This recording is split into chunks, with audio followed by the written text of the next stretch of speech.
भाजप प्रदेशाध्यक्ष रवींद्र चव्हाण आणि उपमुख्यमंत्री एकनाथ शिंदे यांच्यात देवगिरी बंगल्यावर काल रात्री बैठक झाली आणि या बैठकीत दोन्ही नेत्यांमध्ये महापालिका निवडणुकीसंदर्भात चर्चा झाली। नगर परिषद निवडणुकीदरम्यान भाजप आणि शिवसेनेमध्ये वाद निर्माण झाला होता। दोन्ही पक्षांच्या नेत्यांकडून आरोप प्रत्यारोप सुरू होते। दरम्यान आता दोन्ही पक्षातील प्रमुख नेत्यांची भेट झाल्यानं महापालिका निवडणुकीत दोन्ही पक्षांमध्ये मनोमिलन होणार का याकडे सगळ्यांचं लक्ष लागलंय।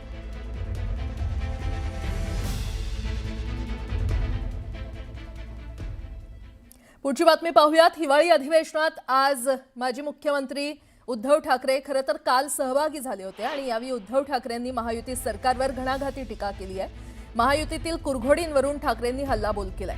कोण होतास तू, काय झालास तू असं म्हणत उद्धव ठाकरेंनी मुख्यमंत्री फडणवीसांना लक्ष्य केलंय। मित्र मित्र म्हणताना एकमेकांवर धाडी टाकतायत, एकमेकांचे पैसे उघडकीस आणतायत अशी टीका देखील ठाकरेंनी केली आहे। त्यांच्या टीकेला सत्ताधाऱ्यांनी देखील उत्तर दिलंय।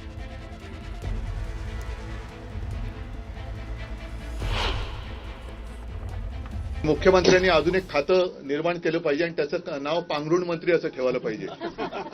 म्हणजे जे बाकीचे जे मंत्री आहेत ते हातपाय पांघरुण बघून हातपाय तरी पसरतील आणि मुख्यमंत्री बसलेत पांघरुण घालायला। मुख्यमंत्र्यांनी पांघरुण खातं हे तयार करावं आणि स्वतः त्याचं चार्ज घ्यावा, कारण त्यांच्याकडे म्हणजे मला मुख्यमंत्र्यांची दया होते की कोण होतास तू, काय झालास तू, एवढे सगळे भ्रष्टाचाराने जवळ घेतलंस तू, स्वतःच्या पांघरुणात घेतलंस तू, काय होतास तू, काय झालास तू।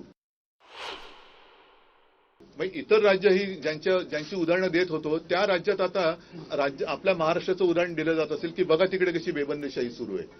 म्हणजे कोणाचा पायपोस कोणात राहिलेलं नाहीये। मित्र मित्र म्हणताना एकमेकावरती धाडी टाकतायत, एकमेकाचे पैसे उघडकीस आणतायत। रोज कोणत्या ना कोणत्या तरी मंत्र्याचे भ्रष्टाचार अगदी पुराव्यानिशी बाहेर येत आहेत, त्यांच्या फिल्म बाहेर येत आहेत, पैशाच्या थप्प्या बाहेर येत आहेत, तरी सुद्धा मुख्यमंत्री ढिंब आहेत।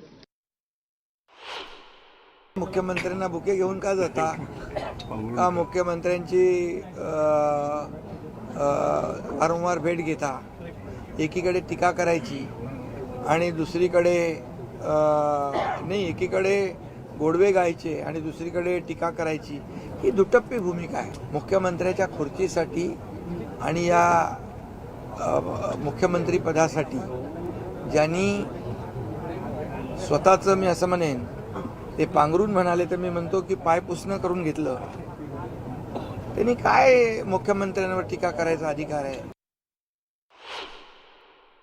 मला वाटतं जे स्वतः पलटात अमावस्या पौर्णिमेला त्यांनी बोलायला नाही पाहिजे आणि त्यांचा पूर्ण राजकीय प्रवास आणि जे काही तिकीट त्यांना मिळालेलं आहे, ज्यांना पहिल्यांदा मंत्रिपद दिसलं, हे दिसलं, थोडी तरी लाज बाळगून टीका केली पाहिजे। माणसांनी किती उडी मारावी ह्याच्यावर मी बोलणार नाही, पण आता तुम्ही बघा, हेच विषारी साप ॲनाकोंडाला चावायला निघाले।